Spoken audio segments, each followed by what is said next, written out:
Hello everyone, welcome to homework corner. अगर आप मेरे चैनल पे फर्स्ट टाइम आए हैं तो चैनल जरूर सब्सक्राइब करें और साथ में बेल आइकन को जरूर प्रेस करें। तो चलिए, आज मैं आपके लिए लेकर आई हूँ हिंदी ग्रामर का टॉपिक है हमारा स्वर नाम। स्वर नाम का मतलब होता है सबका नाम, यानी कि एक ऐसा नाम जो हम सबको दे सके। यहाँ पर सबसे पहले मैंने कुछ लिखा है, वो रीड करते हैं, उसके बाद हम शुरू करते हैं अपने टॉपिक को। राधा, राधा की माँ के साथ राधा के जन्मदिन पर राधा के लिए केक व उपहार खरीदने गए। सुनने में थोड़ा सा अटपटा लगा होगा ना कि राधा, राधा की माँ के साथ राधा के जन्मदिन पर राधा के लिए केक और उपहार खरीदने गए, है ना। सुनने में थोड़ा अटपटा। इसी सेंटेंस को मैं ऐसे भी लिख सकती हूँ, इस वाक्य को, राधा अपनी माँ के साथ उसके या अपने जन्मदिन पर केक व उपहार खरीदने गए। तो क्या डिफरेंस था डियर स्टूडेंट्स दोनों में? डिफरेंस ये था कि जहां राधा की माँ मैंने दोबारा रिपीट किया था, वहां पे मैंने यूज किया अपनी माँ के साथ, फिर मैंने यूज किया उसके, या यहां पर हम अपनी भी यूज कर सकते थे, अपने अपने जन्मदिन पर केक व उपहार खरीदने गए। सो डियर स्टूडेंट्स, ये जो अपनी, उसके, अपने हैं, यही है हमारे स्वर नाम। क्या है ये? हमारे स्वर नाम, जो कि हमने संज्ञा के स्थान पर यूज किए हैं। राधा संज्ञा है। संज्ञा क्या होती है ये हम पिछली वीडियो में जब पढ़ चुके हैं, जो हमारी संज्ञा वाली वीडियो है उसमें हम पढ़ चुके हैं। किसी व्यक्ति, वस्तु, स्थान आदि के नाम को हम संज्ञा कहते हैं। तो राधा यहाँ पर संज्ञा थी, संज्ञा के स्थान पर हमने यूज किए अपने, उसके, तो ये हो गए हमारे स्वर नाम। आइए अब स्वर नाम की परिभाषा देखते हैं। संज्ञा के स्थान पर प्रयुक्त होने वाले शब्दों को स्वर नाम कहते हैं, जैसे मैं, तुम, हम, वे, आप, अपनी, उसके इत्यादि। स्वर नाम का शाब्दिक अर्थ होता है सबका नाम। ये शब्द किसी व्यक्ति विशेष के लिए प्रयुक्त ना होकर सबके लिए यूज होता है, जैसे मैं।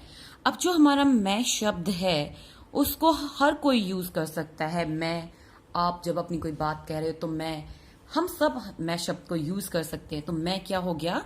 स्वर नाम हो गया। स्वर नाम मतलब सबका नाम।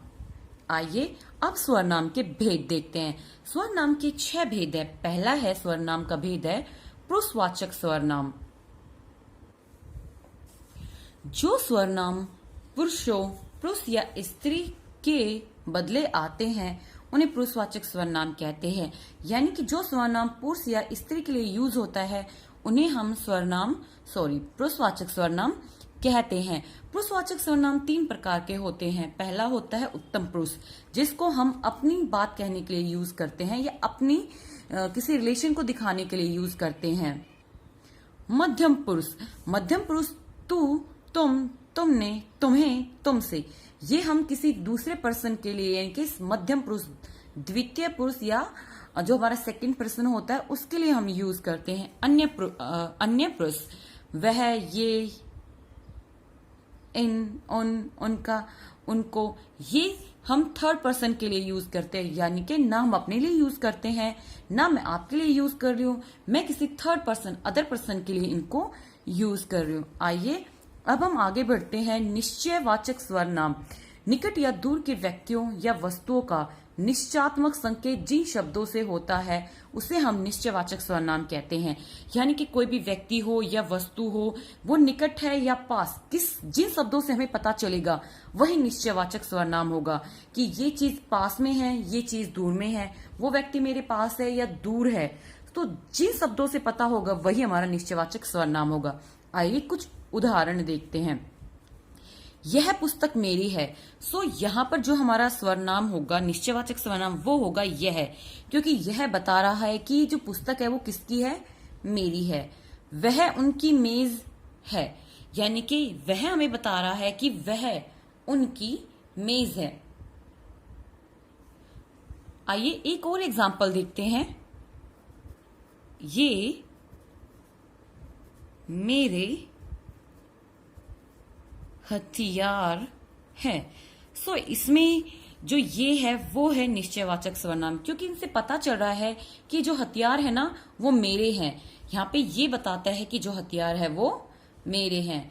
आइए अब आगे बढ़ते हैं। अनिश्चयवाचक सर्वनाम, कोई आ गया तो क्या करेंगे। उसने कुछ नहीं लिया। यहाँ पर कोई और कुछ जो है वो अनिश्चयवाचक सर्वनाम है, क्योंकि इनसे किसी भी व्यक्ति या वस्तु का बोध नहीं हो रहा। ये किसी निश्चित व्यक्ति या वस्तु का बोध नहीं करा रही। कोई भी आ गया होगा, कोई भी आ सकता है, और उसने कुछ नहीं लिया। कुछ मतलब उसने कुछ भी नहीं लिया, हमें पता ही नहीं है कि उसने क्या नहीं लिया। तो ये दोनों जो है हमारे अनिश्चयवाचक सर्वनाम है, यानी कि यहाँ पर हमें किसी वस्तु का निश्चित रूप से बोध नहीं होता। आइए अब अगला सर्वनाम देखते हैं, जो कि है संबंधवाचक। संबंध शब्द से ही पता चल रहा है दो चीजों के बीच में संबंध होना। तो ये जो सर्वनाम है ये दूसरे सर्वनाम से संबंध स्थापित बताता है कि दूसरे सर्वनाम के साथ क्या संबंध है। तो उसे हम कहेंगे संबंधवाचक सर्वनाम। जो, सो, जो आया है सो जाएगा। यहाँ पर जो और सो जो है वो दोनों संबंधवाचक है, एक दूसरे के साथ संबंध दिखा रहे हैं। जो आया है सो जाएगा, जैसे को तैसा। अगला है हमारा प्रश्नवाचक सर्वनाम, जहां पर प्रश्न से ही पता चल रहा है कि जहां पे प्रश्न पूछ रहा हो। जिन सर्वनाम से प्रश्न का बोध होता है, यानी कि जो सर्वनाम हमें बताते हैं कि प्रश्न पूछा गया है, वही प्रश्नवाचक सर्वनाम होते हैं। कौन आया था, यहाँ पर जो कौन है वो हमारा प्रश्नवाचक सर्वनाम है। वह क्या कर रहा होगा, क्या, यहाँ पे काम पूछा गया है कि वो कौन सा काम कर रहा होगा, तो क्वेश्चन पूछा गया है ना, दूध में क्या गिर पड़ा। ये सब हमारे प्रश्नवाचक सर्वनाम है। कौन, क्या, कब, कहाँ, ये सब जो हमारे हैं वो हैं प्रश्नवाचक सर्वनाम। आइए अब सबसे लास्ट जो हमारा है रह गया है निजवाचक सर्वनाम, रिफ्लेक्सिव प्रोनाउन। देखिए निज का मतलब होता है अपना।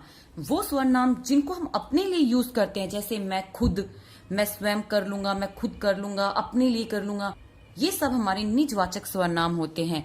जैसे यह कार्य मैं आप ही कर लूंगा, यहाँ जो आप है वो खुद के लिए यूज किया गया है कि ये कार्य मैं स्वयं कर लूंगा, खुद ही कर लूंगा। तो ये सब हो गए हमारे निजवाचक सर्वनाम।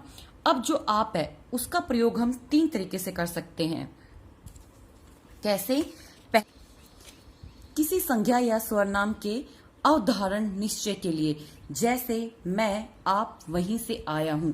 यहाँ पर जो मैं है वो सर्वनाम है, और आप इस सर्वनाम के बारे में बता रहा है कि जो वो व्यक्ति है ना वो अपने आप वहां से आया है।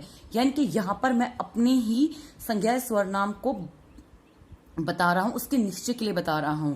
ऐसे ही दूसरे व्यक्ति के निराकरण के लिए, वह औरों को नहीं अपने को सुधार रहा है। यहाँ पर जो अपना है वो हमने अपने लिए यूज नहीं किया है, मतलब मैंने अपने लिए यूज नहीं किया है। हम इस शब्द को किसी दूसरे व्यक्ति के लिए अपने के यूज सेंस में यूज कर रहे हैं। अपने को सुधार रहा है।